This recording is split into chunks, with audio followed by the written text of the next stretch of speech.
प्रशांत पटेल, आपसे वही ठेठ उत्तर प्रदेश का सवाल। उत्तर प्रदेश में हिपोक्रेसी और थेतरई अलग विषय है, हम सीधी बात करें, उत्तर प्रदेश में ओबीसी में दो जातियां सबसे प्रभावशाली हैं। पहले नंबर पर यादव और दूसरे पर संख्या के हिसाब से, गाड़ी घोड़ा के हिसाब से, मोटरसाइकिल ट्रैक्टर बंदूक के हिसाब से, किसी हिसाब से देख लो, है कुर्मी। कुर्मियों का सबसे बड़ा आइकॉनिक फेस देश की राजनीति में इस वक्त नीतीश कुमार, उनसे बड़ा तो कोई चेहरा है नहीं, वो कहीं रहें, वो उनकी मर्जी।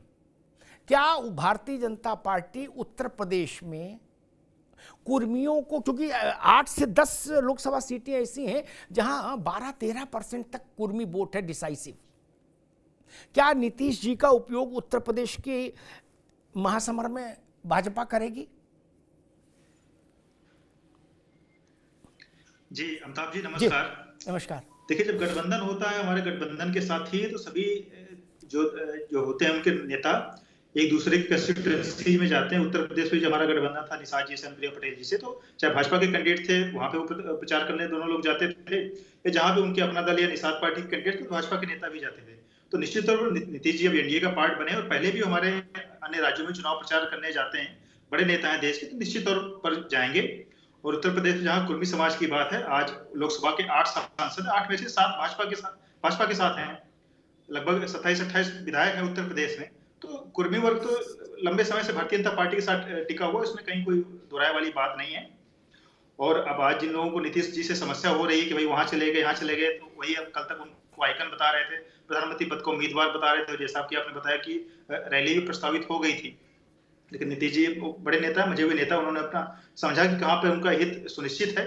और वो भी नीतीश जी से मुझे लगता है कि इसमें बहुत वरिष्ठ नेता है, वरिष्ठ मुख्यमंत्रियों में लगभग दूसरे नंबर पे होंगे, दूसरे तीसरे नंबर पे। तो वो समझ गए कि कहाँ पर किस तरफ हवा बह रही है और उन्होंने चीजें समझ ली। बाकी लोग अभी नहीं समझ पा रहे हैं। और इंडिया अलायंस का तो यही हंस रोना ही था। हम तो पहले दिन से कह रहे थे कि अलायंस चल नहीं पाएगा, अलायंस खाली बैठकों तक, टीवी डिबेट्स तक और सोशल मीडिया तक ही सीमित है। अलायंस ना तो अभी जो 5 राज्यों के चुनाव हुए ना पे वहां पे हो पाया, ना उसके बाद भी कहीं इस तरह की इनकी सीट शेयरिंग वाली बात हो पाई। और जब से अलायंस बना है तब से देखिए लगातार दल तो छोड़ के ही जा रहे हैं। जैसे अलायंस बना उसके बाद अजित पवार जी छोड़ के चले गए, फिर नीतीश कुमार जी छोड़ के चले गए। वहां पे पंजाब में भगवंत मान जी कह रहे हैं लगातार कि हम तो भाई 13 सीटों पर तैयारी कर रहे हैं। केजरीवाल जी ने भी कोई इस तरह अभी एश्योरेंस इस तरह का नहीं दिया है। तो अलायंस बचा कहां? कांग्रेस और समाजवादी पार्टी का अलायंस है तो है। ममता बनर्जी ने पहले मना कर दिया, ममता बनर्जी और अधीर रंजन चौधरी में तलवारें खिंची हुई हैं। बाकी अब एक तमिलनाडु बचा, तमिलनाडु में तो कांग्रेस जूनियर पार्टनर है, 2-3 सीटों पर वहां पर लड़ती है। आंध्रा में इनका कोई अलायंस है नहीं, तेलंगाना में है नहीं, तो फिर अलायंस बचा कहां? जी फराज किदवई साहब, ये जो गठबंधन है ना इंडिया का, इसमें ममता बनर्जी भाजपा के साथ आती जाती रही, ठीक, उद्धव और उनसे पहले उनके पिताजी भाजपा के साथ आते जाते रहे आते जाते नहीं, वो तो रहे लंबे समय तक। पवार साहब के बारे में क्या कहें, आधा तो टूट ही गया, और अभी भी आधे जो शरद पवार बच्चे हैं उनके बारे में उनके ही गठबंधन के लोग महाराष्ट्र के कहते हैं पवार साहब का पता ही नहीं कब किधर चले जाएं। तो ये जो एक बहुत कमिटमेंट के साथ ये कहना कि नहीं हम लोग संविधान बचाने की लड़ाई लड़ रहे हैं और भाजपा से लड़ रहे हैं, जो भी दल जुटे हैं इंडिया में भी, उनका अतीत में भाजपा से हेलमेल रहा है नहीं फराज साहब? समाजवादी पार्टी को छोड़ दीजिए, आपके पार्टनर हैं जय लोकदल है, उनके माथे पर हल्दी चंदन लगाई तब था जब भाजपा के साथ लड़े थे, नहीं तो अजीत सिंह तक चुनाव हार गए। तो इसलिए ये कहना कि नहीं हम तो जन्म से सेकुलर हैं, बात कुछ समझ नहीं आएगी। फिर बहुत सारे पार्टनर वैसे ही हैं। फराज भाई देखिए अमिताभ जी, आपके सारे सवालों का जवाब दूंगा, लेकिन अभी आपने बोला कि नीतीश कुमार जी कुर्मी समाज के एक बहुत बड़े नेता हैं। जी हाँ। मुझे लगता है कि आपने उनका कद छोटा कर दिया। हमको तो लगता था कि वो बिहार के एक बहुत बड़े नेता हैं, एक सामाजिक न्याय, सामाजिक परिवर्तन की लड़ाई लड़ रहे हैं। उसमें वो कुर्मियों के भी नेता हैं, वो यादव समाज के भी नेता हैं, वो मुस्लिम समाज के भी नेता हैं, वो सवर्णों के भी नेता हैं। लेकिन आज आपके चैनल पे हमको पता चला कि वो मात्र कुर्मी समाज को रिप्रेजेंट करते हैं। ठीक। लेकिन अमिताभ जी, एक मैं आपकी बात से डिस्कनेक्ट हूं कि उत्तर प्रदेश में मुझे लगता है जो हमारे कुर्मी भाई हैं, जो उनके ऊपर नीतीश कुमार जी का कोई भी इम्पैक्ट नहीं है, क्योंकि यहाँ पर जो रिप्रेजेंट करते थे हमारे कुर्मी समाज को, वो तो बेनी प्रसाद वर्मा जी थे स्वर्गीय, जिनका एक जनाधार था। आदरणीय लालजी वर्मा जी हैं जो कुर्मी समाज को रिप्रेजेंट करते हैं, कम से कम 10 से 12 लोकसभा सीट पर इनका इन्फ्लुएंस है। पल्लवी पटेल जी हैं, और तमाम ऐसे उत्तर प्रदेश में एक गुलदस्ता है कुर्मी नेताओं का जो कि हमारे पास समाजवादी पार्टी में है। तो आप देखिएगा कि जिस तरह से दूसरी बात यह है कि जिस तरह से भारतीय जनता पार्टी ने ये कास्ट सेंसस का विरोध किया है, अमिताभ जी, मैं पूछना ये चाहता हूं कि क्या नीतीश कुमार जी की अब हिम्मत है कि भारतीय जनता पार्टी की तरफ पलटी मारने के बाद, थाली में इधर से उधर जाने के बाद, अब वो कास्ट सेंसस की बात कर सकते हैं? हम लोग तो, और ये आप सच कह रहे हैं, आप सही कह रहे हैं कि हम लोग मंच सजाए हुए थे इनके लिए, नीतीश कुमार जी के लिए। नीतीश कुमार जी एक प्राइम मिनिस्टरियल कैंडिडेट हो सकते थे। नीतीश कुमार जी को एक बड़ा मंच इंडिया गठबंधन में मिला था। ठीक। लेकिन भारतीय जनता पार्टी की चाल में आकर के नीतीश कुमार जी ने एक, समझ लीजिए कि एक पॉलिटिकल सुसाइड कर लिया है, अमिताभ जी। दूसरी बात यह है कि भारतीय जनता पार्टी ने उनका रिटायरमेंट प्लान बना लिया है, और नीतीश कुमार जी को 2024 के बाद एक नया मार्गदर्शन ठीक है फराज कितनी साहब, अभी रुकना होगा। फराज भाई ने एक बात कही, मैं उसको और खोल दूं ताकि मुझे ये आप पाखंड से सख्त चढ़े। हाँ जी, मैं खरी बात कहता हूं, ठीक, मैं हिपोक्रेसी के सख्त खिलाफ हूं। हर नेता का एक बेस वोट होता है, बाकी चीजें तभी जुड़ती जब बेस हो। अकाउंट में अकाउंट ओपन करने के लिए धनराशि जमा करनी पड़ती है। चरण सिंह के पास जाट था इसलिए बाकी जुड़े, ठीक। मुलायम सिंह के पास यादव जुड़ा तो बाकी जुड़े, ठीक। ये ज्ञान हमको न कोई समझाए कि वो अंतर्राष्ट्रीय नेता है, वो तो धर्मनिरपेक्ष नेता है, वो फलाने नेता, कोई नेता पिता नहीं भाई। सीधी सपाट बात करो यार। मुख्तार और अफजाल के पास इसलिए मुलायम सिंह उनका सम्मान करते रहे भाई, उनके पास मुसलमान वोट है, इसीलिए अखिलेश यादव उनको टिकट दे रहे हैं। अफजाल को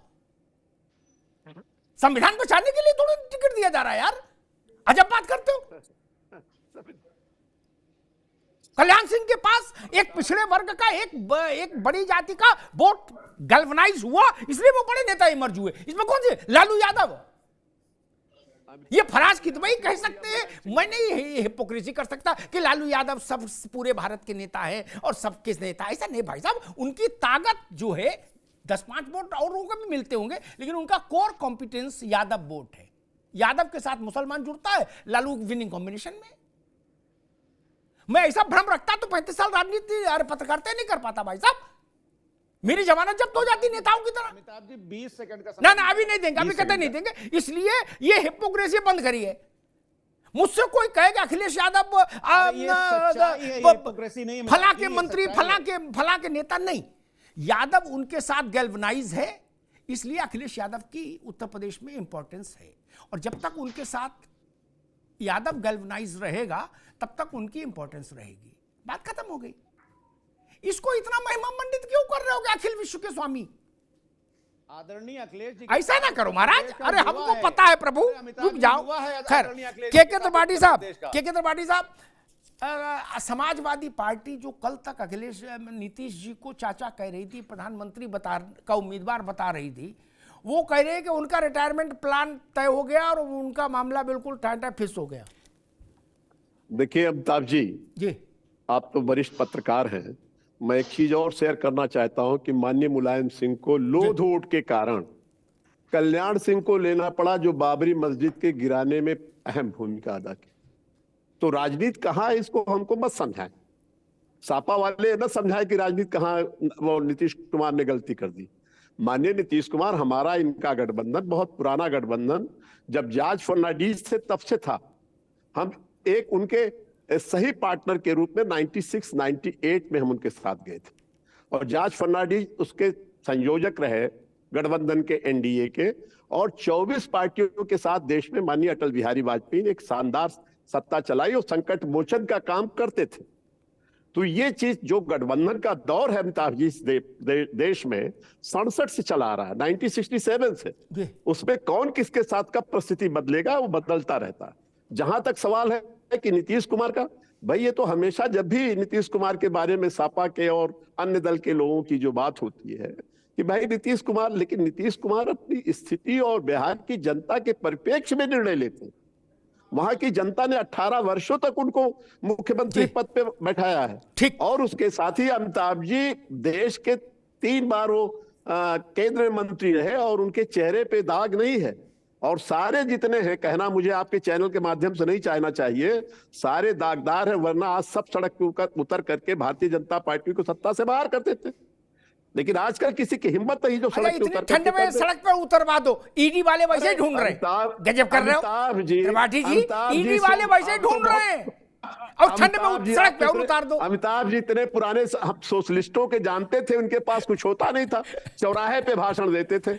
हम उस जमाने के लोग हैं। हेमंत सोरेन लोग कह रहे फरार हो गए, ढूंढने नहीं मिल रहे, कहां गए मुख्यमंत्री।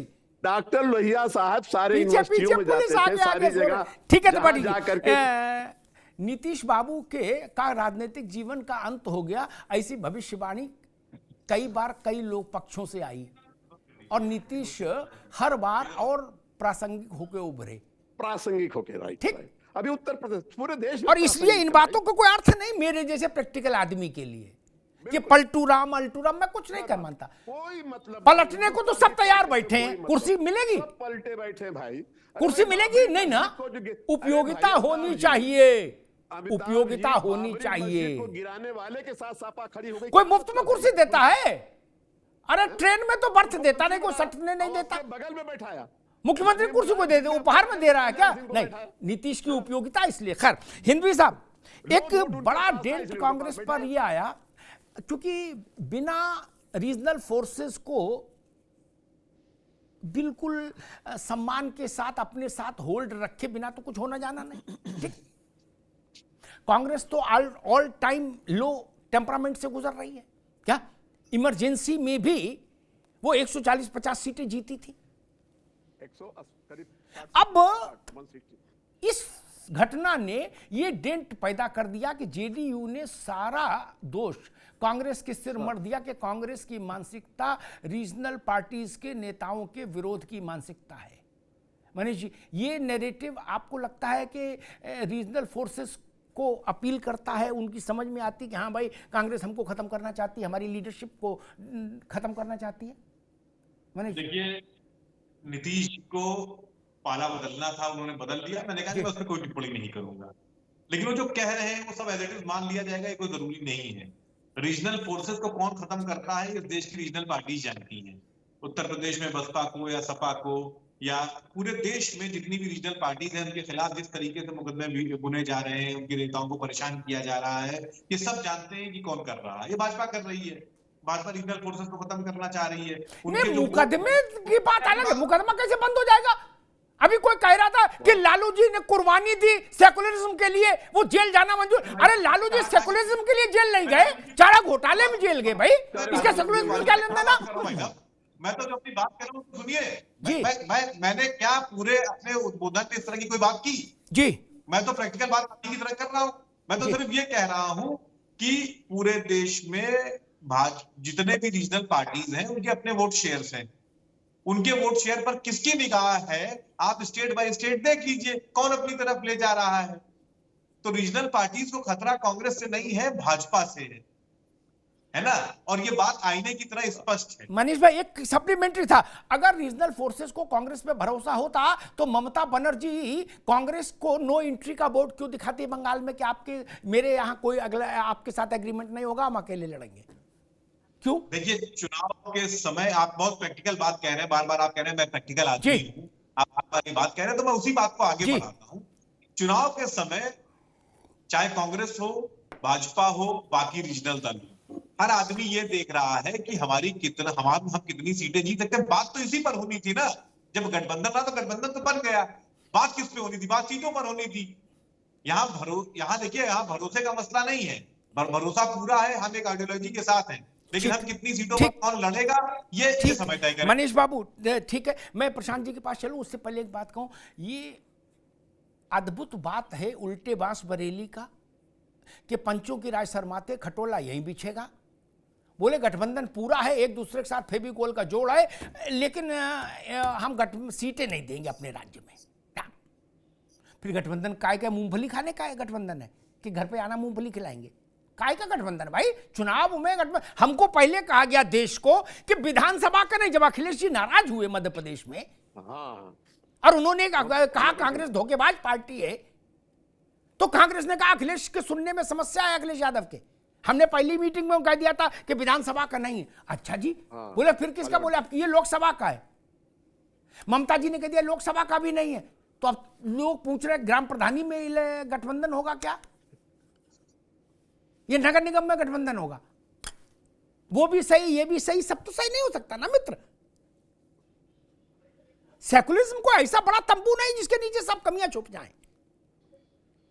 ममता आपसे बड़ी सेकुलर है, उन्होंने आपको क्यों नो एंट्री कह दी? बोला हरियाणा, अरविंद केजरीवाल का बयान में देख रहा था कि हरियाणा में हम सारी सीटों पे लड़ेंगे और पंजाब में भी अकेले लड़ेंगे। तो फिर गठबंधन कहां करोगे? कालका जी में गठबंधन होगा अकेले और गीता कॉलोनी में? दिल्ली में तो आम आदमी पार्टी का वैसे भी लोकसभा में कुछ नहीं है। मान लो 2 सीट आपको 3 सीट दे भी दे तो उससे क्या फर्क पड़ रहा? वो तो यहां तो जीतते नहीं, और जहां वो जीतते वहां उन्होंने घोषणा कर दी। इसलिए मैंने कहा इतनी चीजें सरल नहीं।